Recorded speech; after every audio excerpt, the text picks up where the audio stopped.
what's up, mi gente? It's David Favela here from the Talent Foundry, broadcasting directly from the beautiful campus of UCSD here in La Jolla. It's raining outside, but here in Studio 411, it's nothing but love. So wanted to welcome you all to our podcast where we provide you with all the information and updates about the Talent Foundry program. And today is a very special day. I've been telling folks since last week that it looked like we're getting up to 50 Talent Foundry members, and I can tell you with confidence today, we have hit that number. Yay! So for some of you that may not know, we barely launched the program in December 7th at a beautiful party downtown at the Park and Market. And since then, we've been active bringing and onboarding different companies on board. And to reach 50 by the end of this first quarter is really a huge achievement. We were thinking we'd get there by maybe summertime, the July timeframe, but we're there. So really incredible. So I want to share that great news with all of you. And further, here are some statistics about the companies that are in the Talent Foundry. So it is still very much more men forward. So we want to try to balance that out. We've got about 70% men, 30% women. So we want to go out and give a shout out to all those entrepreneurial women out there. We are looking for you. Talent Foundry is open to all founders, whether you're still in ideation or you're ready to seek funding for your company so you can scale it. So anywhere in between those 2 points. And the Talent Foundry is built for you. Secondly, the businesses are all over the place. Everything from molecular diagnostics to an app or a different kind of technology that's available from some of our founders. So it's really incredible to see, the gamut, the variety of different businesses that are coming into the program. And then number 3 is it's also fascinating to see what stage in the business development process are they. So a lot of the founders, we have a few in ideation, we have a few in product and service definition, we have a few that are moving into kind of coming up with a market strategy. How are they going to sell? What is their pricing? What is their revenue model? And we have even some that are ready for funding. They have figured out all the different moves they need to make, and now they need that magic injection of funding to build their business and scale it to everything that it can be. So that's been very interesting. So that's why Talent Foundry exists. We are looking for diverse founders here in San Diego County who have ideas, who are trying to follow a structured method or protocol to develop that idea in a way that someone, even potentially a stranger, will look at it and say, you know what, you've done a great job. Here is some money. I believe in you. Make this business happen. And that's really what we're doing. Now, we do that in a very formal way. As you can see on the chart here I'm flashing, you can see that there are lots of different business development phase charts that you've seen out there. Some more complex, some more simple, but we really wanted to keep it focused. And we look at it from really a 5-stage process. The first one is really understanding what your inspiration and goals are. We've been trained through movies, through TV programs that, entrepreneurialism is cool. All you got to do is come up with the idea and get someone to give you $1 million. I'm not saying that doesn't happen. There are always exceptions. But in general, it's more than just having an idea. It's fleshing that idea out. It's testing it. It's building the business case and getting the money, getting someone, the partners, the ecosystem around you to actually develop that product. And it takes hard work. And I don't mean that in a way to discourage anybody, but it's not usually the kind of thing where I woke up one morning with a great idea, I got funding in a week, and now I'm a millionaire. It's not that. So make sure that you're grounded in what the process is going to look like, that you're doing it for the right reasons, that you understand what you're getting into. And I think as long as that is true, then you're going to be okay. Secondly, product and service development. So we all get ideas. Hey, wouldn't it be great if inventing a product, a service, and whatnot?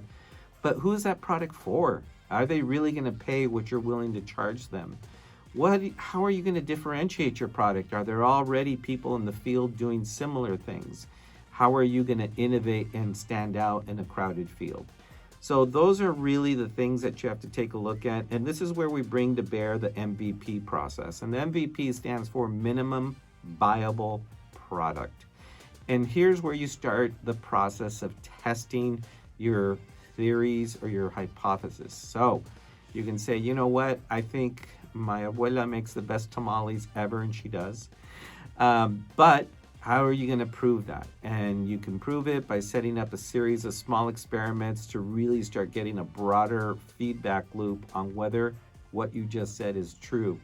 It might be as simple as inviting friends and family over for a tamale fest. It might be a pop-up that you do in some community, some church fair, whatnot, where you sell tamales. It might be even a Craigslist. Low cost, fast way to validate your idea and move forward. And I use tamales in this case, but the fact is it's same for an app or some kind of website service or whatnot. You have to think about not the fancy full-blown app, but if you can boil it down to the bare essence of what that app is and test it with a target audience and get that feedback that, yeah, this is actually something people will love and pay money for. So that's kind of the product and service development phase. The third one is really about how are you going to take this great product, this great service into the market? How will customers know about it? Who are going to be the early adopters? And as they adopt your solution, whether it's tamales or an app, you'll get a better sense of, is this what they wanted? Does this still have, hiccups? Maybe the tamales are not, or the app isn't as well as you hoped, or maybe you're getting new feedback to add new features or change existing features.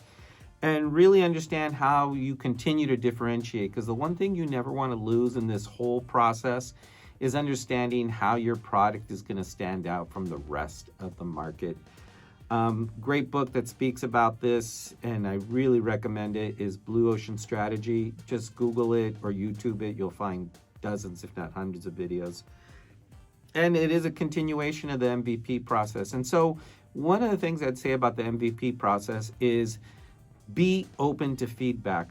Entrepreneurs are a funny lot. We kind of have this feeling that we have this vision and we have to stick to it come hell or high water. But the fact is, if you're truly open to new feedback, you are doing these experiments, you are finding out exactly what people think about your product or your service, and you're integrating it into your business model and your strategy. And you've got to be open to that. And that's what really helps culminate in a business model canvas. So now you've done all these experiments, you've collected all this feedback, you've found your target demographic in your market and all these things. Now you have a business model canvas that reflects all of this information in a super concise and clean way. And don't worry about it. We'll show you what these things look like and how to use them. And then we go into the next phase, which is funding and revenue. This is where you actually have to start really putting rubber to the road.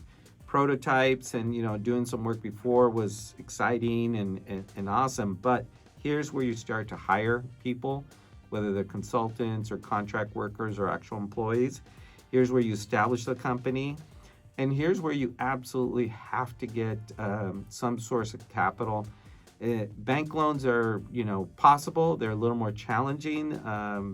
So usually you're going out to equity, family and friends, and trying to raise some amount of money to help you continue to grow your business. And there's a certain ramp here where you are generating business, you're, fixing things as you find out about them, but you have to be very, very careful not to run out of funds. So there's a famous Jeffrey Moore book called The Chasm that talks about how technology gets adopted, technology adoption life cycle. And I kind of see it the same way from a business perspective, is that there's a chasm, that red bar that you see there. That's really where you've run out of runway. Your burn rate, that is the amount of money you're spending to ramp up your business, is far exceeding the money on hand as well as the money that you're generating from customers.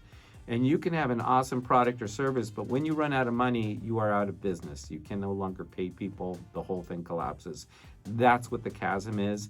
The goal of Talent Foundry is to help you fly over that chasm like Evel Knievel. I know I just dated myself, but if you know who that was, he jumped over the Snake River with, well, at least tried. And we want to make sure that you continue to build and scale your business. So follow us, continue to watch these updates from your Talent Foundry.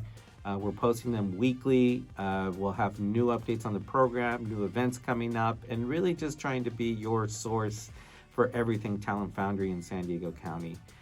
Love you, everybody. Take care.